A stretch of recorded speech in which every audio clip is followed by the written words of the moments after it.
the girls 400 meters hurdles at the channels under 17 track and field classics. It wasn't easy, but they went all the way. You see, sports at that level teaching them a very vital lesson in life. Don't give up. Don't quit. Keep going. Push till you get to the finish mark. Let's welcome Cosmos Chukwuemeka joins us now. Cosmos, it's good to have you on the show. Well, it's good to be on a very grassroots sports day. All the time. I mean, from badminton to combining education and sport has been lit. I mean, I've been listening. Francis will be talking, and of course, our guest as well talking about it.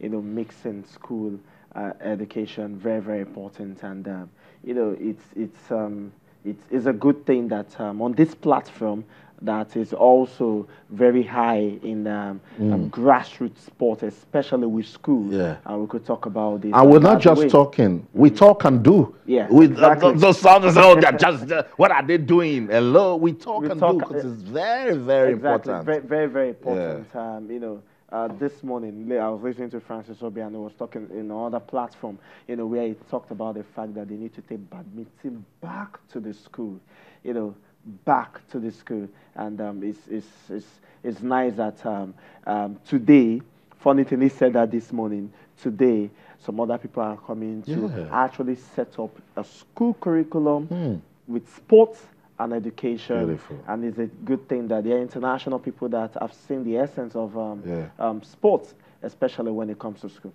Okay, so that's it. Let's get on with the show now. I told you some games are going on in the English Premier League. 4 matches, actually. We have updates. I have time in 3 of those games, but the match between Watford and Manchester City is still in its 39th minute. But let's talk about that one that involves our brother. One of the guys that forms the Igbo world. What happened in that game between Brighton and Crystal Palace? Now, this was what happened. Brighton went ahead, I think, in the 15th minute, 1-0. And some minutes later, I think in the 28th minute, they got a red card. I'm talking Brighton. Brighton got a red card. I mean, it was a straight red card, bad tackle. That kind of tackle is not something you want. And it's a defender, one of the defenders, that got the red card. And of course, there had to be a tactical switch.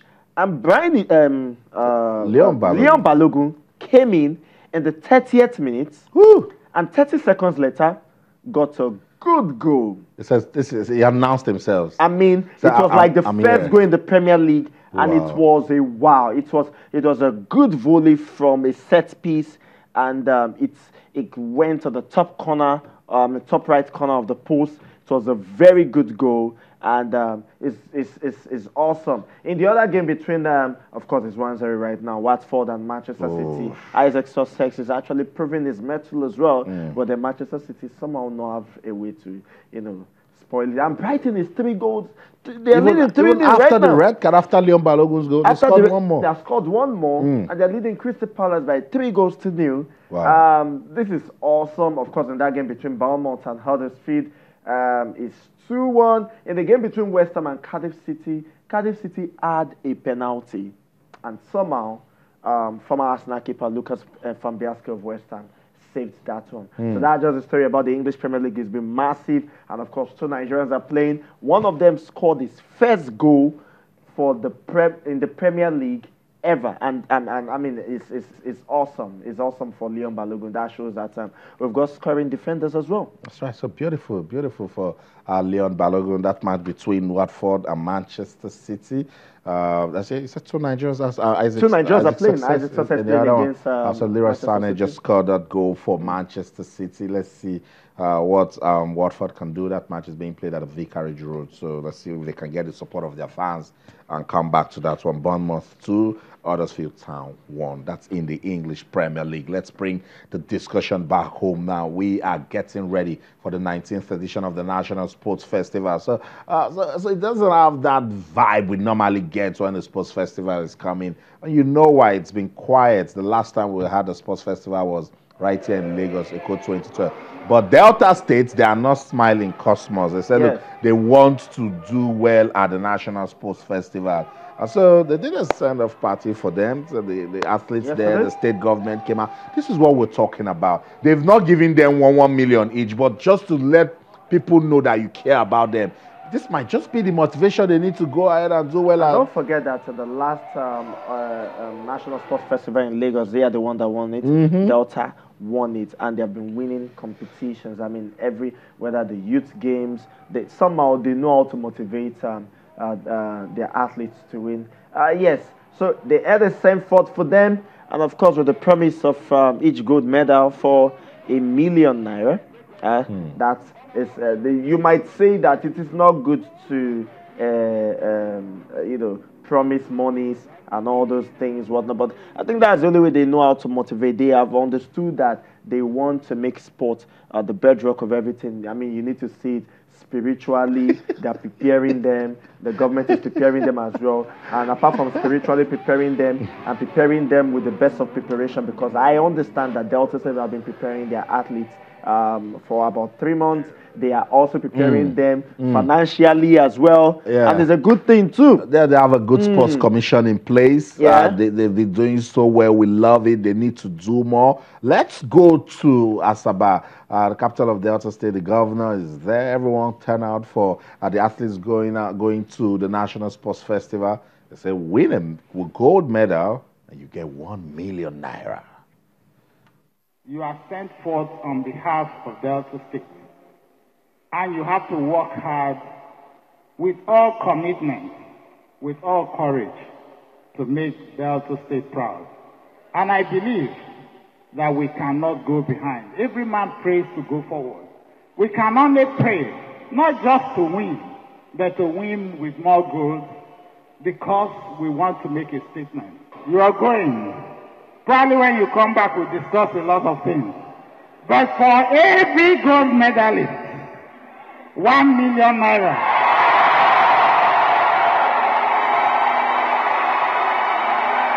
Well, I know we have always prepared. And the preparation is not from when the competition is closed. We are always training. We have our camps. We have our coaches. But it's just that when it's getting close to the competition proper, you bring them into camp. And we have been in camp in the past 3 weeks. So I know we are very, very prepared. We are going there, and by the grace of God, not man, by the grace of God, we'll bring back that trophy. That's good motivation for the athletes of Delta State. When Governor Kowa made that announcement, you need to see the shout. Created confusion.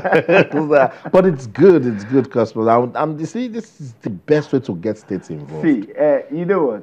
For people, because I'm sure there's several of our colleagues that would want to criticize why motivate them with monies and all. Well, this is what I would say. Trust me, motivate me with that kind of money. I'm going to do my job 10 times better than I'm doing it right now. Yeah. So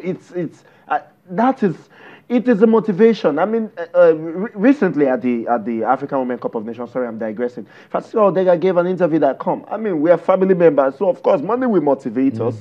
We're going to do our job if the money is there, and that is just what is happening here. But I like the fact that the Delta State government they prepare their athletes. That's right. And so let's go on this break. When we come back, we'll give you more updates and then wrap up the show, so don't go anywhere.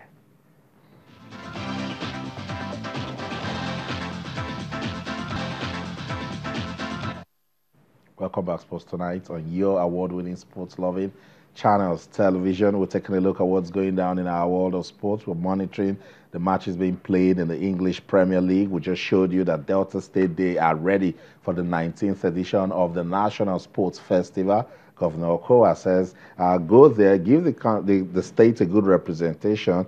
Every gold medal gets #1 million, and that's good motivation. Talking about motivation, the Minister for Youth and Sports, Barrister Solomon Dalung, says, with what the Super Falcons have been doing for football in the country, that we should give more funding for the development of women's sports in Nigeria. Cosmos, that's what we've been saying, that you mentioned Francisco Odega. Look, we have families, and most of them are breadwinners in their families. Families saying, look, you're playing, you're doing this sport, we don't see you, you travel here, travel there, we want money, and you say you don't have. So the minister is saying, look, we need to give more funding for women's sports. And the funding should not start from the top. The funding should start from the grassroots. Take it up. You understand. there's something I used to say. You can never climb a one-story building or a two-story building from the top. You have to start from the down, from the stairs up. Yeah. And that is just it. Funding for women's sport is very important. There's so much disparity against women in sports, and it needs to change. The funding needs to be higher. Commensurate with the men. And trust me, I mean, the first gold medal of Nigeria came from a woman anyway. That's right. And they always deliver whenever they're called upon. At a press briefing in Abuja to announce the National Sports Festival, the Minister for Youth and Sport, Barrister Solomon Dalung, also assured that there will be good security and medical care at the games. Let's listen to him. We must begin to take the issue of investment in women in sports more serious than before. From experience, if you have a women team in a competition, you have little crisis. The crisis associated with competition of men is so minimal. If you have anything coming from the women, then go and investigate. There is a hidden injustice that is being suppressed. So they will now react. Otherwise, they are very easy to manage and they are committed. That's right. So to say the Minister for Youth and Sport, Barrister Solomon, they are very spot on customers. Nothing to add. I must say thank you so much for stopping by. I mean, thank you so much for having me. It's good to be here. Busy, and I thank you. And of course to you, wherever you are in the world watching Sports Tonight on Channels Television. When the show ends, the conversation continues. So keep talking to us on Twitter, Channels_Sports, Facebook, Channels IF Sports. That's the show for the team. I'm Austin Okonakpan. In everything you do, remember, keep talking sports. Bye for now.